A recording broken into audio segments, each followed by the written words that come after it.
So Ryan, 6 months ago, you had never heard of Skool. Never. And now you're a Skool Games winner. Mm-hmm. You're part of the 100 coaching cohort with Hermosi and Kirby. Yep. You make over how much a month on the platform? A lot. 44, 45,000 right now. A lot. Yeah. And the funniest thing is that you've done all of this while living out of the back of a truck. That is also true. It's like the complete opposite of like the Lambo flex lifestyle. It's like our watches. We need to hold our watches up to the camera here, bro. These are hardcore flexers. You know the curve where when people start to make more money and they go up the curve and they get the fancy stuff, and then when they make even more money, they go back down to the flip flops and the t-shirt. The midwit meme. That's me living in the back of a truck. Yeah, but it is so funny because the perception of people who make a lot of money online is that, like, you know, you buy the Rolexes and the cars and the nice things, and you're like, yeah, I'm not even going to buy a house. I mean, I think that perception is changed on Skool, right? It's a place where you can make money online, but it's also built around community first. So when you're building something that's purely around money, which I've seen a lot of, and I'm sure a lot of other people have too, that's a completely different vibe. Those people are not looking to connect. They're looking to make money. Right. Everything they do is based on sales. On Skool, it's different. And this is why I really think that we're about to experience a new chapter of business. And I think Skool's like a big part of that, where we're getting people coming on the platform who are starting businesses that would never start businesses before. Yeah. Because they're more like purpose and impact driven rather than like, I want to pump and dump something so I could buy a Patek Philippe watch. Do you know what I mean? Yeah, well, there's a different idea behind the word business, right? When people think of the word business, I think we're all trying to shift what that means, right? Can you start a business that doesn't make any money? Sure. Can you start a business around your hobby? Absolutely. It's just a different approach. And why I'm so interested in what you do is because you do have a business in a niche that's like extremely technical, financial. Mm-hmm. So it's not like, you know, bro, I just want to bring forth like poetry to the world, or like I just want to build like a group of potters. But you carry that same energy into this extremely niche financial thing that you do. Yeah. So what do you do? Like, I feel like everyone that comes across you, you're like, oh no, not again. So yeah, tell us a little about your niche and how you got started. It's not that crazy. I got involved in real estate investing a couple of years ago. Mm-hmm. There's a lot of different avenues in that, just like there's a lot of avenues in any sector. So we bought properties, we wholesaled properties, which is like buying and selling them and making the difference. And now what I do is I lend money to other real estate investors short term. So the concept behind that and kind of the confusion behind it is like, oh, if you lend money, you have money, which is basically what I break in my community is, hey, look, you don't have to have money to lend money if you have opportunities that are really solid opportunities, right? So what I teach is how to find short-term opportunities for people to lend to other investors. So how did you come across this kind of weird and wonderful niche?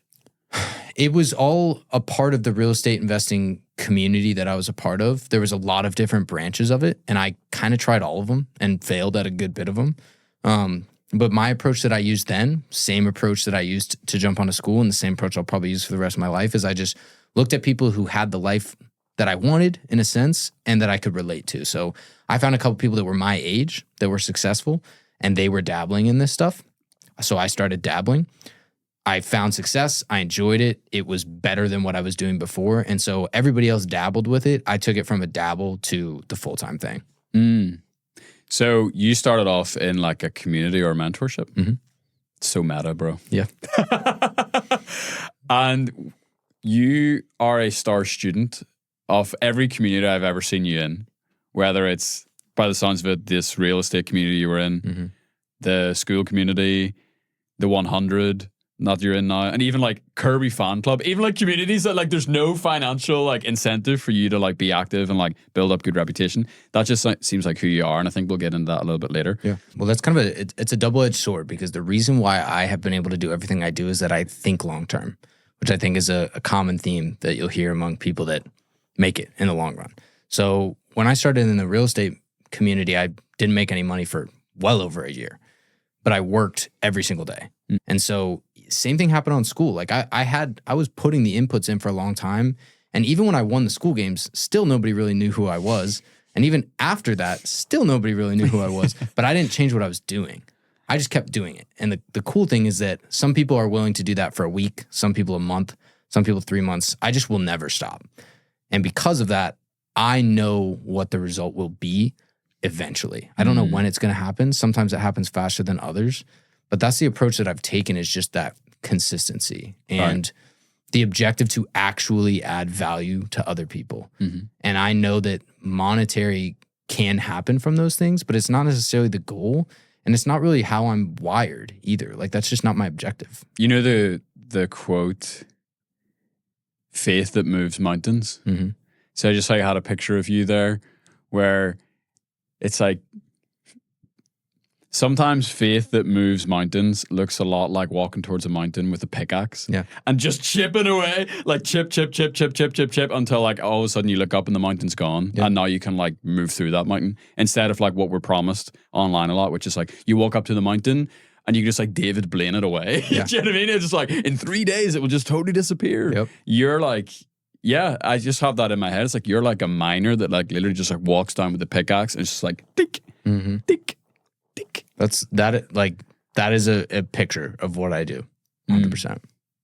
So you join the community, you learn all about this real estate lending thing, you start to get good results, you start to make some money.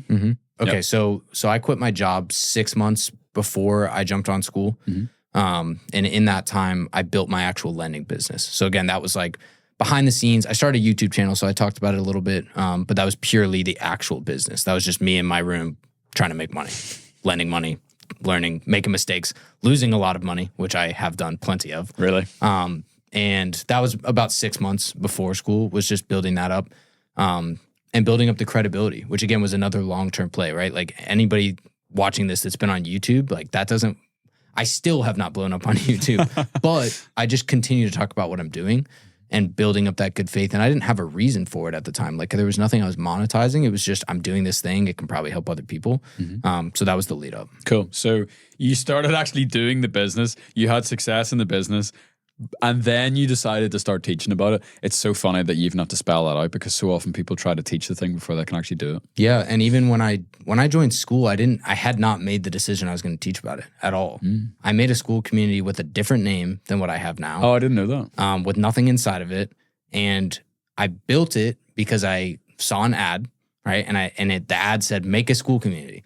And this is this goes back to like what I've always done, which is that people that I look up to, even if it's not in every sense, when they say to do something, I'm never going to tell myself, okay, I'm going to do it and it's going to be perfect for me. But I always say I'm going to try it. And that's why I've tried so many different things. And so with Skool, I literally built the community. I had a lot of people that would reach out to me through all the other organic channels and ask me to get on a phone call with them and answer questions and show all this stuff.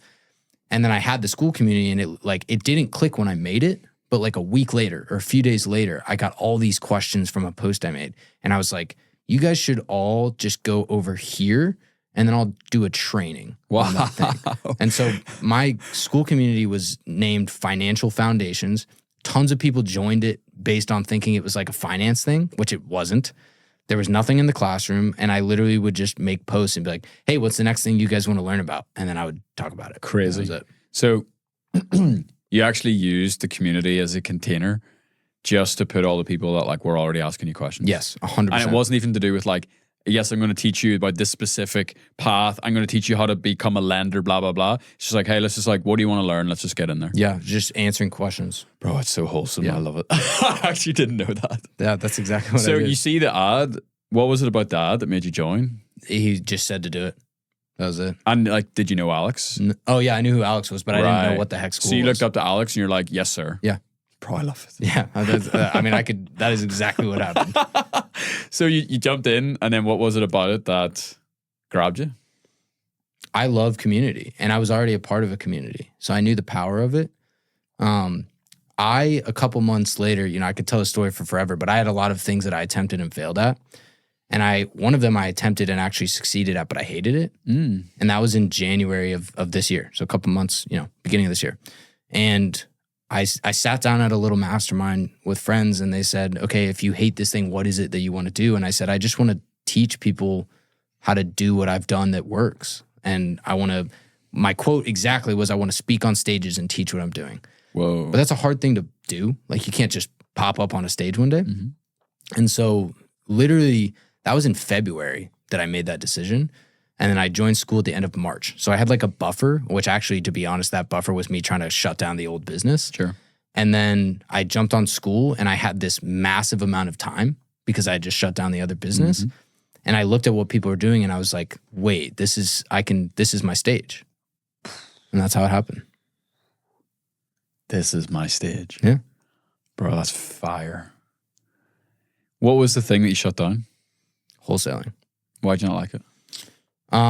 Because my vision is serving people and helping them directly. And there's a lot of, I don't know if sketchy is the word, but like there's a lot of businesses that are kind of gray area businesses, and that's one of them. Interesting. And so I actually made pretty solid money doing it. But I didn't see myself doing it forever. And a lot of people I see, and maybe this is for better or worse, but a lot of people I see will do something even though they know they can't do it forever. And they just do it because they want to avoid the uncomfortable or avoid that next thing. When I know that something's not what I'm going to do, I shut it down. Like, I'm like, if I'm not going to do this forever, I'm not doing it at all. I love it. So that's what happened. Did you take that approach to dating Haley as well? I mean, I could tell that story. Yeah. I mean, I don't know if you were there. We were joking about, who was it with? Anyway, someone in the mansion, we were just like, yeah, like we're so bad. It's like, you're either all in or you're all out. It's like, if we're not going to be together for the rest of our lives, like, I don't even want to date you, bro. I mean, we were kind of the inverse. So not to get fully into the story, but she friend zoned me for a long time. Shout out to Haley. And I just said, I'm not going to date anybody else until you change your mind. And I just waited. Pickaxe on the mountain, bro. I mean, it's true. I swear to you, I need to like make that image with like a t-shirt for you, because that's like for me like a big part of who you are. Is that like? Yeah, it was years. It was years of waiting. Love that. For that too. How did you convince Haley to move into the back of a truck? She's all for anything I say. She trusts me a lot.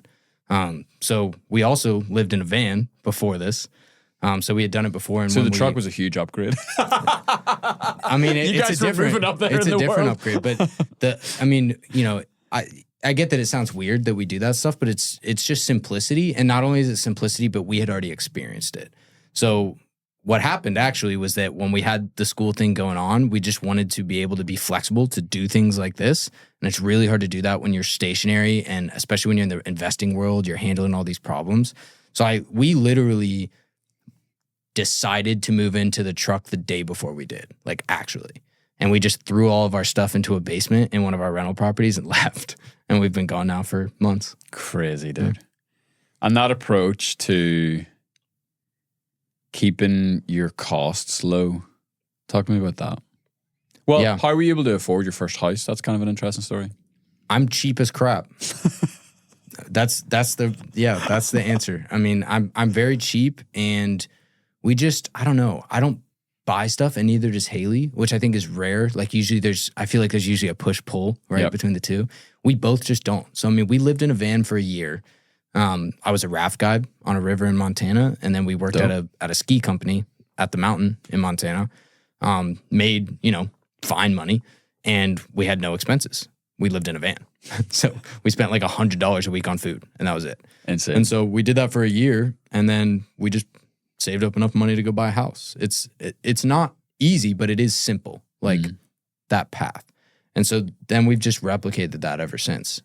Just not like our lifestyle changes very minimally over time. Very cool.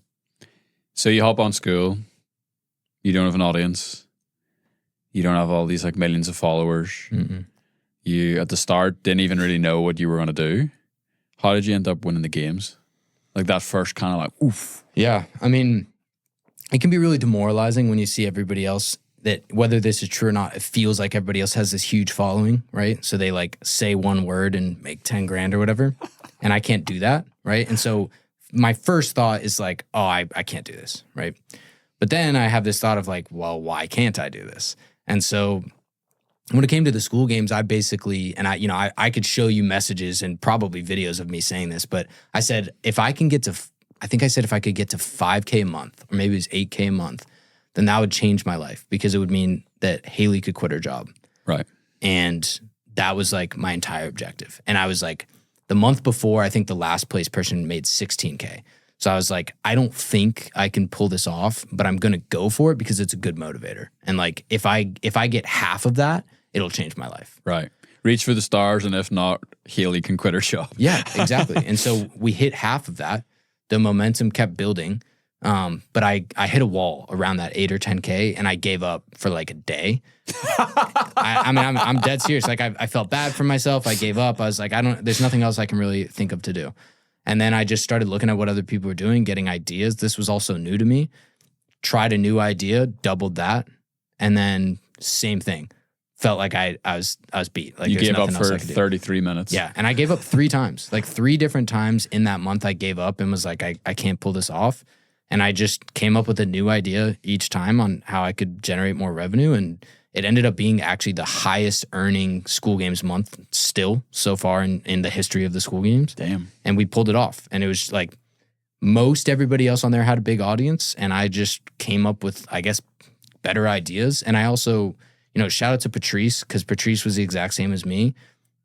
I just said I was going to win. And I just didn't it was not, even though I did give up multiple times, it was like, okay, I'm going to go figure out what it takes to win, because there is a formula. Mm-hmm. And one of the biggest parts of that formula, which is my overarching theme, is like, just don't stop. Just keep going. So tactically, what did that actually look like? How did you get people into your community? How did you drive traffic whenever you don't have, like you say, you're not like a 2 million sub YouTube guy? Yeah. I mean, my biggest strength was that the strategy that I've used forever that we brought up earlier, which is just providing value to people over time without expectation, because then people know who I am and what I do. Mm-hmm. So even if I'm not trying to sell anything, at that point, they knew I was Ryan and they knew that I successfully was lending money. Mm-hmm. Those are things that people knew. And who are these people? Where do they know you? Like on Facebook groups. So I call it like the watering hole method. Okay. I still use this method to this day. It's my biggest, I still don't have a following, to be clear.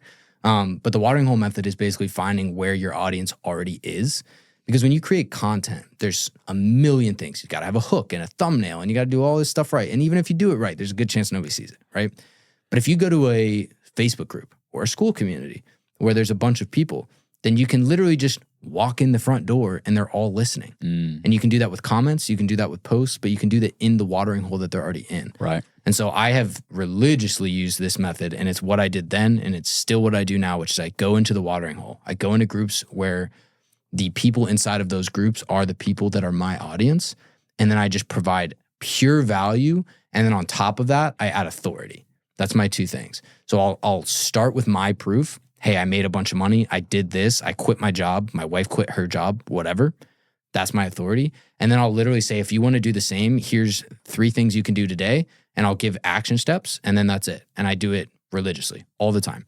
And then those people reach out to me. I send them to my free community. And then that's how I built it up. Crazy. So let's talk about different places that you can go to watering holes. Mm-hmm. So Facebook groups. Mm-hmm. So how many Facebook groups would you be in your niche? As many as there are that are actually effective. I think, I could go on about my Facebook strategy forever because it's way more tactical than people think, but every Facebook group has a different vibe. Mm-hmm. So some of them are transactional, right? Nobody cares who you are. They just care that you're going to sell them a deal, give them a stock trade, whatever it may be. Then there's communities, right? Which is more of the school vibe. And when you get into a community, it's more like people are willing to listen. They want to know who you are. I have approached those as my primary. And so anytime I can find those, I'm going to be a part of them, or at least I'm going to look and see kind of what's going on in them. Mm-hmm. But I personally don't use this strategy until I've been a part of a community and established myself with value first. And that's the long game play. Okay, so how do you do that? Commenting on everything I can, posting more value posts, becoming friends with admins in groups. And just, I think anybody watching this that has a community on Skool, especially, like those people that are in your community that like basically work for you, I'm that guy. Right. And You're the miner, bro. And it's not a week and it's not a month. It's like time. It takes time to do that stuff. But when you're making posts, so like how many like active groups would you be in at a time? Just a couple, like 3 or 4. And whenever you're making posts, would you post the same post over the different groups or always unique posts?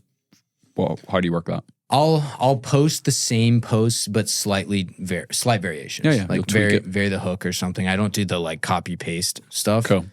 Because I'm very in depth with my Facebook posting. Mm-hmm. And so each group has a slightly different vibe to it. Yes. And I will alter my post based on that. Okay. And instead of going on like 50 groups, there's probably not 50 groups in your niche, but if we pretend there were, you choose like a couple very high quality ones and you just want to go really hard on them. Yeah, the most potent, because I can't do what I do in 50 groups. Right. Right. I've spent a lot of time establishing myself. So I'm pretty niche down. It's only a few.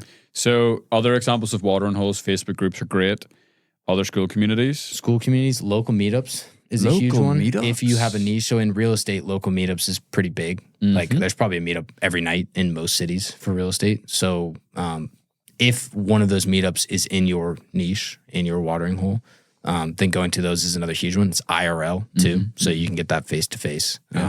Low leverage, right? But it can be outsized returns as well. Very cool. Yeah. Anywhere else that you've used? For watering holes, not really. Then it goes to content after that. Okay. Yeah. And Kirby talks about a few other places you go for a watering hole. It could be like a Reddit community, could be LinkedIn groups, could be actually commenting on the posts of influencers that are connected to your niche.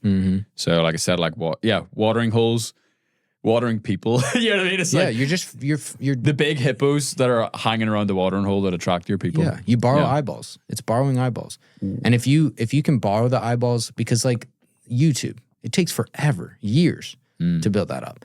So if you can borrow eyeballs for those years, and the key is while you're borrowing those eyeballs, build up the foundation behind it. There it is. That's what you have to do. Right. So how did you then transition into content, and why, and at what stage, and what's your content strategy? Yeah, I'm no professional at content. I still have no following. So, I mean, how I transitioned into it was So why is content valuable for you? Because it's the place where I can be myself and I can share whatever I want. And people, you know that when people meet you, I'm sure for the first time, they're like, I feel like I already know you. That's what content does, right? It's like I can say whatever I want. I can be myself. People can get to know me. And if they don't like that, good. Because then at least they know that beforehand, right? Yeah. So what did you start with content? YouTube. YouTube is the main one. It's super uncomfortable. It's like very difficult. And so I just tried to simplify it as much as possible and do videos where I didn't edit anything and I just kind of talked about what I was doing. And that I still have maintained that and I'm still learning a lot. But everything I do is just like, here's how I made 50 grand. Here's how I lost 50 grand. Here's a mistake I made. Here's a good thing I did. Proof. And that's every week for me on YouTube is I just talk about it. Welcome back to State the Facts and Tell the Truth. Yeah. That's pretty, I mean, I'm a blunt dude, so that's basically what it is. Cool. And how much returns do you feel like you got from your content so far? Outsized compared to the number of people. It's very, very potent. So I have like 2,000 subscribers on YouTube or something, but I bet a 10th of them, or maybe a 25th. So 5% of those people maybe are like people that pay me to learn what I do. Wow. So it's a pretty significant conversion. Yeah. Even though it's a small audience. And the effort and the time you put into making that content, do you ever post that content in the watering holes? I don't post the content in the watering holes. I post written content usually is what I do for those. So do you post the content in your own school community? Or is this like something that you encourage people to do externally outside of all that? Yeah, there's a crossover. For sure. I think a lot of times people feel disingenuous when people try to put stuff in multiple places. Right. Like we were talking about the copy paste method. It's like, come on. And so I put a pretty outsized amount of my time into authentic content for each place. It's definitely harder, but I think the returns show that effort. So that's how you're able to do all this without an audience. Is the watering hole method. Yeah. Oh yeah. 100%. And so someone reaches out to you and they're in your DMs. Ryan, saw your post, really awesome. Like, what do you do from there? Yeah. I have never a single time told somebody to join my community. 0 times. Not a single time. It's all lead magnet. So when I started my community, I would ask everybody that was already in there, hey, what do you guys want to learn? And they would say, I want to learn how to lend money safely. I'd say, okay, cool. Next week, I'm going to do a training on how to lend money safely. And then that week from the watering hole, anybody who messaged me, I would say, hey, I'm doing a training on how to lend money safely on Wednesday. It was always on Wednesdays. And then they would join for that. And then over time, I made a more recurring one. So I did a huge masterclass, 4-hour masterclass, recorded the whole thing, put it inside of my free community. It's more value than you can pay for anywhere else. And that's the method I've learned from Skool. And so now every single message is basically, oh, you want to learn more from me? Here's a 4-hour masterclass completely free. click the link. Right. So you will send those people to your free community, Yep. but you're not like, join my free community. It's Never. like the TED Carism where it's like, send them something valuable, like a solution they actually want. Always. People have no reason to just join a community for the most part. I mean, when it comes to what I do, at least. Yeah. Okay. So people are not in the free community. How do you get them into your paid? Yeah. Lots of different touch points, but the biggest one for me is that I'm not a salesman. I was an engineer before this. So I'm just trying to solve their problems. And there's really only 2 or 3 paths that I see with people. So right now what I do is I get them on a call. And if they're brand new, I say, hey, here's a ton of free resources that you can consume. Go consume those resources, right? And then come back and we'll talk again. Some people are like, hey, I'm not sure, I'm considering this thing. And I do weekly trainings. And so I'll just say, hey, just keep listening to what we're talking about. And when you decide that you want to take action, just go start trying to figure it out on your own, right? And then come back. That's the second one. The third one is that there's a large majority of people I talk to who have already tried what I teach and failed. And those people, I provide the solution. Right. Very, very interesting. So it's not a hard sell. It's very soft sell, for sure. It's a very soft sell. And it's a very slow sell. Yeah. Some people, I have people join my paid community that have been in the free community for 6 months now. And they just hadn't made up their mind, And the crazy thing to think about is imagine how many people are in your free community right now that will join in another 6 months' time. Yeah.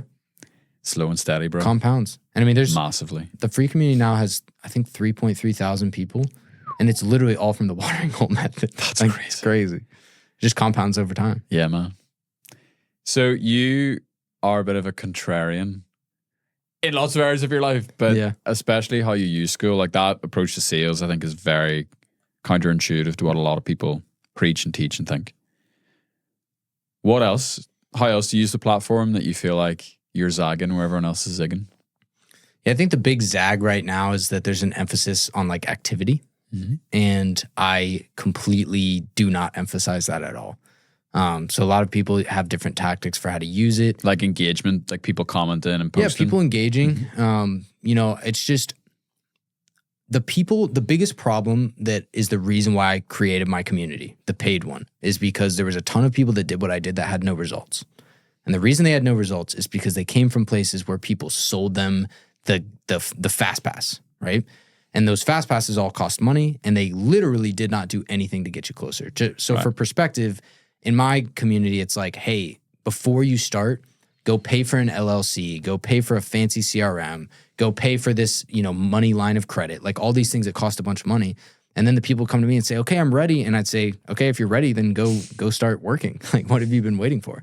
And so my contrarian approach now is that I basically say, I'm not going to give you 1 million hours of content to consume.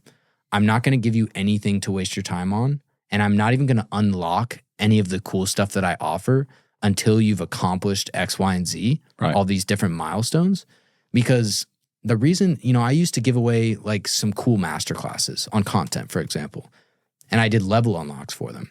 But what I realized is that some people deserved to get those masterclasses unlocked to help their business when they were at level 2. And some people didn't deserve to get it unlocked when they made it to level 7. And it's because their activity had absolutely nothing to do with their results. Right. And so now I do it all based on results. Mm-hmm. So once you start generating leads for your business, you know what's helpful? Content. So I give them content and I unlock it for them at that time. And so my contrarian approach has just been very action oriented. And one of the biggest reasons is because I literally try to do everything the opposite of what they've done, because everybody that's coming to me has failed in one way or another. And so it's illogical for me to do what they've already done. It's really interesting. I actually saw a video a couple of days ago. I might actually even play it, of a guy teaching how to do pull-ups. Mm-hmm. And I've never seen it before. Like, I've seen various methods. It starts off with like the easiest version of a pull-up known to man. And it's like super assisted. And then it moves to like the next step. And it's like, now you're on bands. And then now you work up, now you can do like you lower yourself down pull-up. And then now you're doing like chin-ups. And then now you can do pull-ups. Mm-hmm. And now you can do like muscle-assisted like muscle-ups. And then you can do a muscle-up. So it's like, instead of just like, hey, today guys, we're going to learn how to do a muscle-up. Yeah. It's like, hey guys, today we're going to learn how to do like the first little itty-bitty tiny eeny-weeny incy-wincy step that you're going to do. Yeah. So you've actually created a roadmap of action Yeah. for your community, and you don't let them skip the step. Yeah. So my community is broken into 6 phases. And it's the 6 phases that I saw not only myself, but a lot of other people that I work with that have been successful in my niche. It's the 6 phases that I saw were a common theme between all of us. So the way I have it set up is that there's 6 phases. There's value, there's software, there's a ton of stuff inside phases, but it correlates to that phase. And so when you're in the first phase, everybody comes in and says, oh, I want to get leads. I want to get deals. I want to get leads. I want to make money. And I'm like, oh, okay, well, too bad, because that's not unlocked for you. What's unlocked for you right now is the phase where you build up your confidence, your baseline. Because when you go try and generate leads and you have no idea what the heck you're talking about, then you come to me and say, I can't get any leads. And it's because you don't know what the heck you're talking about. Right. So I lock all that stuff.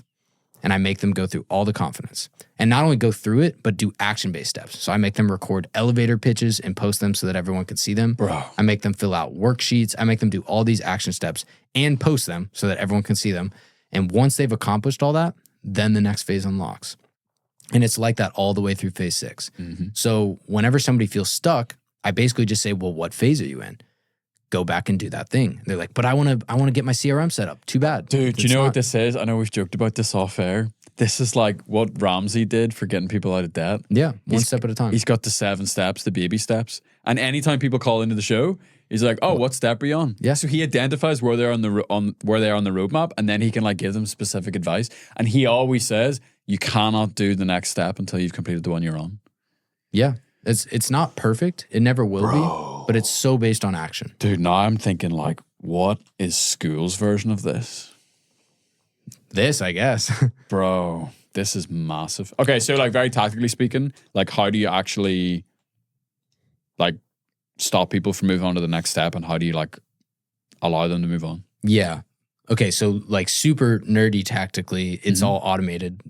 So basically I have all those action steps like I talked about.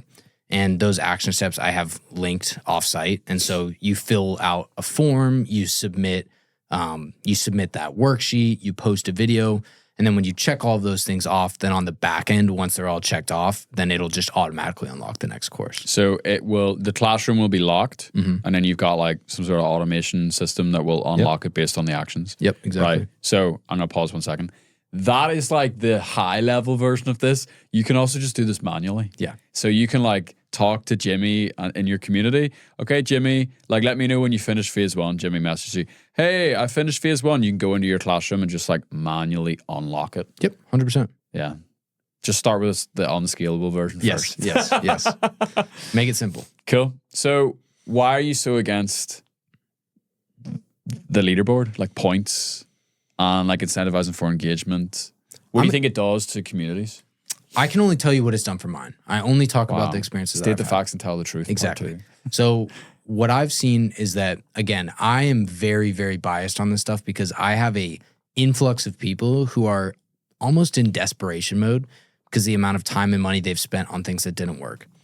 And doing things that have nothing to do with actual progress are the problem. And so I can't feed that fire. I have to kill it. And what I found, because I did play with the point stuff for a little bit, what I found was that the people at the top, people started looking up to them and then getting on calls with them. And then those people would be like, oh, well, I actually haven't made any money or had any success.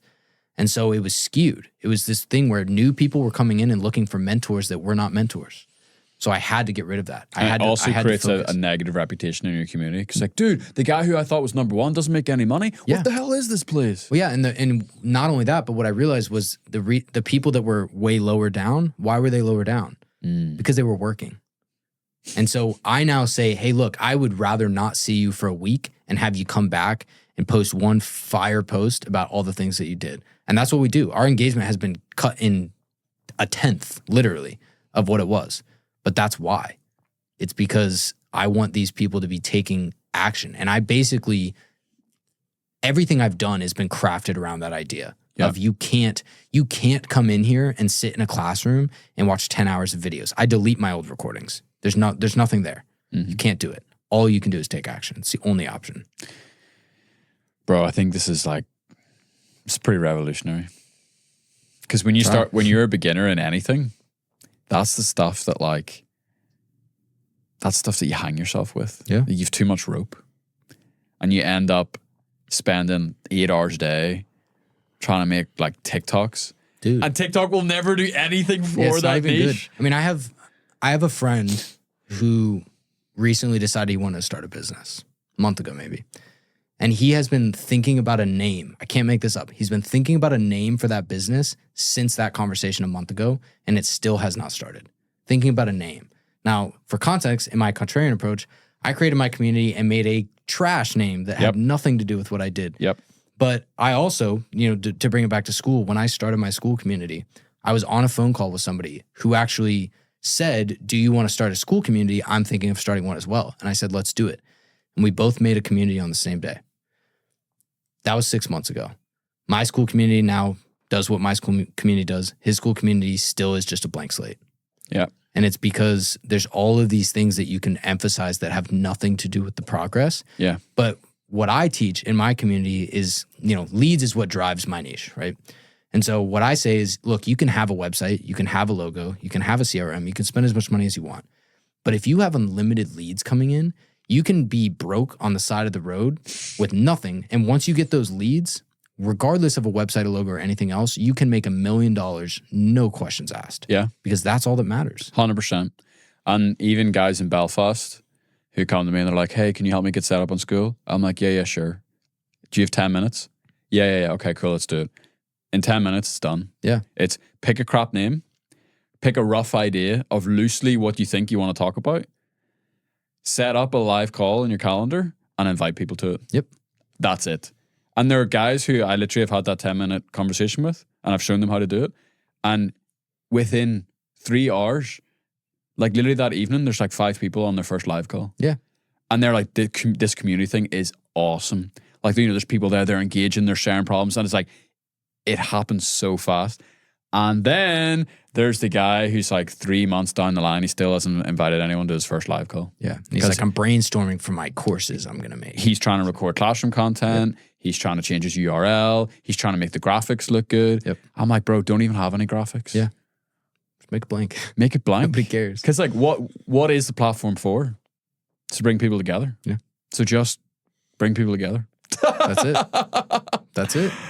That bend, but the bend towards action and organizing your whole community around action. I'm a bit obsessive with it. You should be. Yeah. That's what people are there for. They're there for results. Yeah. What else do you do in that vein that pushes people towards results? Everything that I talk about on things like live training are interactive and based on things that have actually happened. Mm-hmm. So, for example, we have a live, I actually don't lead it, on lead generation. And it's not a slideshow. What they do is everybody goes live on Thursday morning, or one of the guys in my community goes live on Thursday morning. Everybody jumps in, he shares his screen, and then you're supposed to just shut up and work and do lead generation for an hour. Oh, and if you run into sick. questions, then you can ask them. Wow. But it's not like a hangout at all. It's like everybody set their timers and let's take action. And that's it. Dude, that's genius. Yeah. And so things like that, like I said, another big one is I delete recordings. I don't keep recordings. Mm-hmm. People cry about it and I'm like, just go take action. You'll figure it out. Like, right. Because the trainings are helpful, but the second that you build those up, it just becomes this thing where people say, well, I watched all the videos, and I'm like, okay, I watch YouTube videos at night too. Like, that doesn't do anything, right? But if you come to me and say, one of my rules, one of my community rules is no hypotheticals ever. So if somebody says, what if this happens? Or what about this scenario? I delete it. and I say, and I'll send them a message. Hey, no hypotheticals. Go tell me you did this. Go tell me you ran into this problem, and I will get on the phone with you and solve it for you. But if you bring up another hypothetical, I'm going to be annoyed because that has nothing to do with anything. And that's if you are joining my community, it means you're admitting to me that what you tried before failed. Mm-hmm. And so I don't want to hear you trying the same thing. We're going to do it differently. No hypotheticals is a gangster community rule. Yeah. Like, by the time this goes out, we will have rolled out our community rule feature. And I can just already see it in your community. It's like, it'll be no right hypotheticals. It's there now, not with the feature, but it's the top thing in there. Yeah. Because the thing about the hypotheticals is now everyone starts to talk about a hypothetical. Yeah. And there's like 10 people in there who are worried and talking and spending a lot of calories. Oh, they'll run with it, dude. Talking about something that doesn't exist. Yeah. And then you've just derailed everybody from everything. Yeah. I mean, I'm an engineer by trade. So data, I love data, right? Shout out to Victor. Yeah, shout out to Vic. And data just drives everything. So it's the same. I mean, Vic would do the same thing to me with sales calls or something, right? Well, what if I don't close? What if, like, go do 100 sales calls, come back to me with the numbers, and then we'll adjust. That's the only possible way that you can actually be clear on what the next step is. Are you saying that you're, in theory, not closing calls, or are you not closing calls, right? Are you saying that this objection actually came up? Right. Or are you just saying, what if? Because I don't care about the what if. Like, that's just such a waste. Yeah. There's these 3 priests from Northern Ireland. I interviewed them like, of course there is, many years ago. And they're called the Priests. And I think they're described as the fastest selling classical boy band of all time. So they're like classical music. They like sing in front of like millions of people whenever the Pope gets whatever the Pope does. And like, you know, sold like millions and millions of records with Zony and like all this sort of stuff. And they're like super humble, as they should be. They like give all their money away and all this sort of stuff. But I was chatting to him, they kind of come from farming backgrounds. They all went to the same boarding school, like since they were kids, they were like tight. And we were talking about something and one of them just like let an absolute banger rip. He was like, you know, no one has ever plowed a field by turning it over in their mind. And he says, anytime I find myself like thinking about plowing the field and thinking about how I'm going to do it, I just need to go out there and just like pick up the plow and just start plowing it. Yeah. I was like, you're the most gangster priest I ever met in my life, bro. Dude, and the quote that I think of that goes with that is when I always botch quotes, but the successful people, you can tell people are successful because of the time it takes them to go from idea to implementation, right? And the easiest possible example I can give of this is that yesterday we spent the entire day at the mastermind with Hormozy, right? And after that, we all get together and have dinner. And what happens when we're having dinner? What happens? Everybody goes into a room and starts working. It's hilarious. It's so anti anything I've ever been a part of. Right. Everybody comes back and there's so many ideas. And it's like, we could all hang out and we kind of do, but then everyone starts to separate off and you see these people like in the corners of the house on their laptops because they're implementing immediately. Yeah. And that's how you know you're in the right place. Dude, like Faroon is the most extreme version of that I've ever seen in my life. You'll like have a conversation with Faroon, who's a previous School Games winner, awesome guy. And you'll literally be talking to him and he goes, okay, 1 second. Pulls out his like voice notes to the person, like, hey, we need to do this today. Okay. And then he's back. Okay, yeah, sorry. And then you'll like say something else and go, okay, dude, 1 second. We'll just change the thing immediately. Yeah, 100%. And it's, you know, again, to push that even further, Hormozy yesterday was talking about it'll take me a week to accomplish it. And he says, okay, but how much time? 3 hours? Okay, then let's meet again in 3 hours, right? And compressing literally 1/1000th of that period of time. It's the same thing with this stuff, right? If you, whatever it is you're trying to accomplish, you can probably do it in 1,000 times less time than you're telling yourself. Right. But the problem is you just delay. You just wait to start. Yeah. You just have to go do it. Love it, bro. So you are a big fan of Frugality. Yeah. It has worked really well for you. It's allowed you to do impossible things like you can't afford a house in your 20s. Yeah. It gives you a lot of extra capital to invest in your business. It means that you de-risk everything so that you can keep your costs low. And so like you're very nimble, you're very flexible. What's the downside to that? And how are you starting to like overcome the obstacle of like, okay, now I'm running a business and I need to spend money. I need to invest in my business. Yeah, the downside of it for me is that I definitely take it to an extreme or took it. I'm getting better. But I take it to extreme. I mean, the examples I give is when I was in college, I would go out to dinner with people and everybody would order dinner and I wouldn't. And I would just sit there. And what I realized now, later in life, was that those people didn't enjoy going out to eat with me as much because it was awkward, because I like made it feel weird, because I would just starve myself. Or, yeah, I wouldn't starve myself. I'd go eat at home after, right? People go out to a concert, I wouldn't be one to spend the money. Go to a sporting event, I wouldn't be one to spend the money. So there was definite downsides that I needed to overcome. But the biggest flip that I made actually wasn't really that, but it was more the utility of money. Right. So like I had an obsession with saving money, but I didn't really have a good reason. Right. And now I finally understand how I can use it to both help my business, but also help other people. And so now that's kind of the objective, right? And so recently we've been able to do things like stop, Haley and I would go out to eat like maybe once a month, more like once every couple months. And like, even then it was Chick-fil-A. No, I'm just kidding. I mean, it wouldn't be that, like, not that fancy, right? But now that we have this business and we're both working it together and we have absolutely no time, we've started eating out for every meal. And that's a big deal for me. It's a huge shift for you, dude. A huge deal. Yeah. But it makes sense, and the utility, the ROI is there, right? And so now I'm looking to learn these things. I pay Patrice, for example, to help me with writing, right? She's a genius. She's way better than I am. It's more money than I would have been willing to spend on anything ever, but the utility is there. It makes sense. And one of the things, that I think I'm learning more, Sam Ovens mentioned this yesterday, was like, he just takes whatever money he makes and plows it back into the business, right? Now, there's different aspects of that because it's hard to know where to plow that money, right? And not be an idiot. But at the same time, what I'm learning is anything I can do to save time to then just be creative is my best use case. Yeah. And so that was the downfall of me spending money and how I've started to transition. It's really funny. Yeah. Sam tells a story whenever he was like young guy coming up, like he always wanted a Ferrari. He got the Ferrari, he's driving the Ferrari. He's like, yeah, it's like cool, I guess. And he says now, he's like, bro, I would much rather buy engineers than Ferraris. Yeah.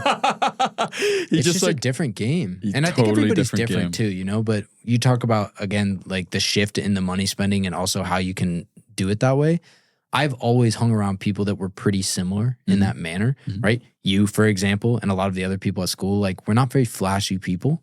So it works, Yeah, it just works. Like you get it, and there's still a guide of like how you can spend your money and be smart with it and help other people and do all of these things. And that just makes it even easier. It makes that path more clear. Yeah.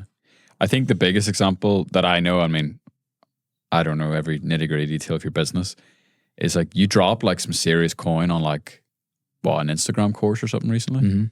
Yeah. Like if you were to rank that in terms of most expensive things you've bought, like where would that be? Yeah, so I just hired an agency to do my Instagram. The most expensive thing I've ever bought. Ever? Besides house and car, like we talked about. Yeah. But so that's literally the third most expensive thing. Yeah, but here, listen to how it'll work. Phenomenal. So right now I spend between 1 to 2 hours filming and coming up with a video for my Instagram. And it's inconsistent because it's one of 8,000 things I'm supposed to be doing, right?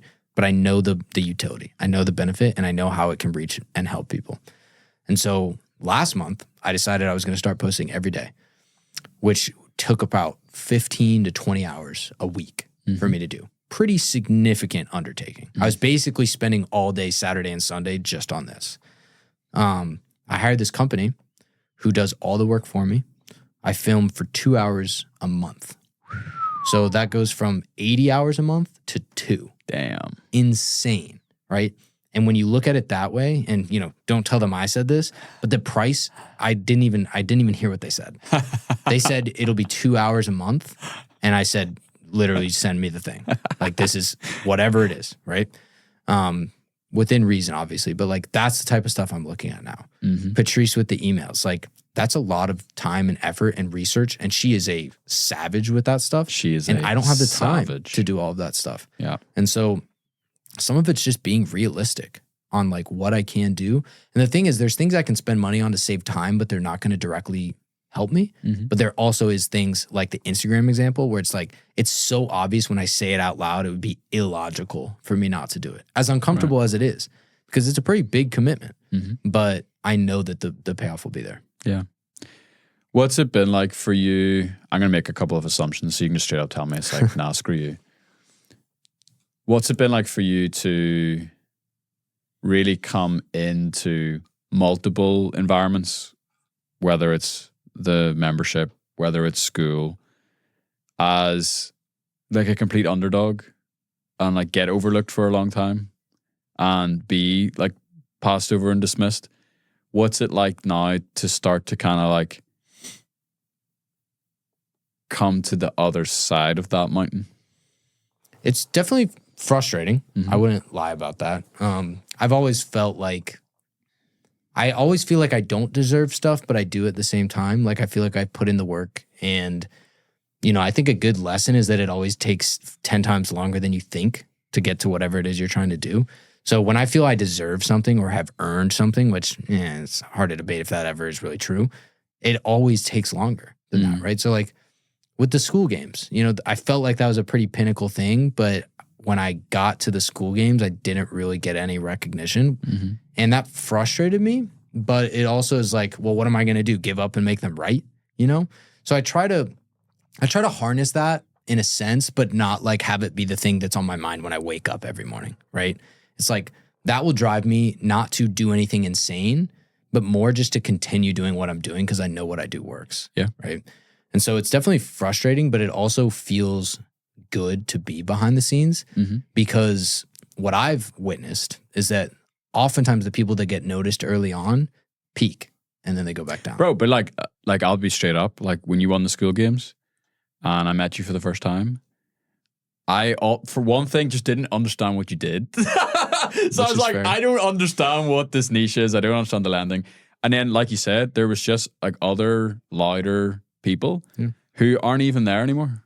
Yeah. Like their emojis are gone. They've disappeared. It's a very common theme. And it's, I've joked about it with you and other people, like seeing whose businesses are growing and whose are shrinking. Like that's something that I take a lot of pride in is that even though now I'm more vocal just because it's a natural growth, that's what I take pride in is like, I tell my community this all the time. I have things written in my notebook for things that I want to do 2 years in the future in my community. And they're like, how's that even possible? Well, it's because I got a lot of things written down and I got to prioritize stuff. But like that vision is there. And so I'll slow down. Like I've gone through multiple times where I've completely slowed things down to make things better. And I don't sell these crazy over leveraged things where it's like, I'm going to do a one-on-one with you every day for 6 months. Like I don't do that. I have cards I could play right now that would 5x my business. Sure. Guaranteed. Sure. But I don't play those cards. And so, some people look at what I do as hyper successful. Some of the more successful people look at what I do as like not that impressive, but it just compounds for me. Yeah. And most people's, I don't know if it's even valid to say most people, but a lot of people don't. A lot of people, it's just for that quick recognition and then it goes down. And I'd rather be the one that, I'll see you again next year and the path will just have gone even more exponential. Yeah. And I know that that'll be the case because it's the case with everything I've done because I just don't stop. Yeah. And that's definitely that's why yesterday I was like, hey, do you want to do a podcast? Because I sensed like the tipping point. You know what I mean? Yeah. Like I sensed like you're literally at the stage where it's just about to whoosh down the other side of the mountain, if that makes sense. Yeah. What would you say to the person that's listening to this who is like still way down that mountain and they're like tired? Yeah. And they see all these other people like taking rocket ships to the top of the mountain. They see people taking like ski lifts and hot air balloons and getting piggybacked up and all that sort of stuff. And they're just like, dude, when is it my turn? It is incredibly difficult to know who to listen to. Incredibly difficult. The best thing that I've learned is to look at people's proof. And even when you do that, the proof is oftentimes outsized. People talk about it way more than is actually true. I have learned that a lot of the people that I thought were somebody weren't, and it just takes time to figure that stuff out. And so if you're stuck in those beginning stages, if you know that something works, and I talk about this in my community all the time. So let's say you wanted to build the exact same community I had as an example. I've shown you that it works, right? So if you try and do it and you fail, well, you know it works. So unless I have a superpower, which is the way I talk about this is like, if you know that LeBron James is good at basketball, that does not correlate because there is some sort of innate superpower ability that he has, right? But if you say, you know what, Ryan over the last 6 months has just worked harder than anybody else, smarter than anybody else, and here's the result that he's gotten, there is no logical conclusion you can make that says you can't do the same thing. Dude. And if you're not doing it, it's just because your actions don't represent it. And people will make excuses, which those people fail, right? The algorithm's against me or whatever, right? Whatever dumb stuff. Or that person had something I don't. And as long as you can actually prove that that isn't true, then stop. Just stop making those excuses and keep doing the thing. No hypotheticals. No hypotheticals. And it'll probably, if somebody wanted to do the exact same thing as me, it would probably take them 5 times as long. The reason is because I likely work 5 times harder than you do. And I think that's good to understand, right? Hormozy works twice as hard as I do. And I understand that. And I can either be willing to accept it or I can double my workload. That's my 2 options, right? And so I think it's good to understand that if you're trying to be somebody else and they're doing more than you, then they're going to move faster. But it still doesn't mean that within time you can't do that same thing. Yeah. It's just the action. It's just not stopping. And that's on my software that's inside of my community, you know, at the top, it just says you'll never fail if you don't quit. And it's right at the top. It says it so everybody sees it every day because 95% of people just quit. Yeah. Eventually. Big time. When we were in here with Kirby, I don't know, 2 months ago, he said something like a Kirbyism, and it just like haunts me now. And it's very simple. It's exactly what you said. It was, if you take yourself out of the story and you just boil it down to, if I do these inputs, I will get these outputs. Yeah. And we all have so many stories in our head. We all have so many hypotheticals. And if you boil it down where it's like, if I did the exact inputs that Ryan's talked about today, or in your community that Ryan talks about in the community, I will get the outputs. Yeah. And that's it. Yeah. And you know, another quote there, people underestimate what you can do, or overestimate what you can do in a year, underestimate what you can do in a decade, right? And you can move that timeline however you want. But when you talk about that, what happens is I repeat that quote every day in my community. If you follow these inputs, you will get the outputs. And they say, I followed the inputs for a week. I followed the inputs for a month. And you just don't understand the timeline. You can't stop.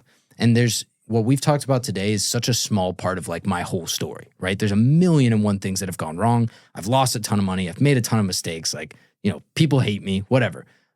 All of that stuff is true, but that's just a part of it. Mm-hmm. Like that's how it works. And people don't get that full picture. And that's what taints their belief of what is possible. Yeah, man. I love it, dude. I absolutely love it. So, where are you going? You know, you talk about the 10 years. You obviously have a much longer time horizon than 10 years. Like, what's it all for? Where are you trying to go? Why are you going there?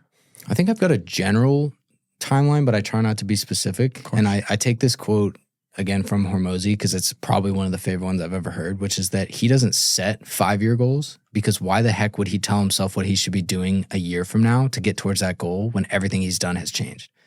And the easy timeline for that is that 6 months ago, I wasn't on Skool. For sure. So do you really think my goals are the same? Not even close. Absolutely not. But my general goal is the same, which is that I think I have a platform and the ability to lead, and I will use that forever.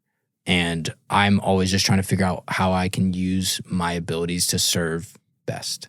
And I make a mistake. I certainly do not get it right every time. But where I'm going is I want to be the best at what I do, always. That's always something I'm going to push for.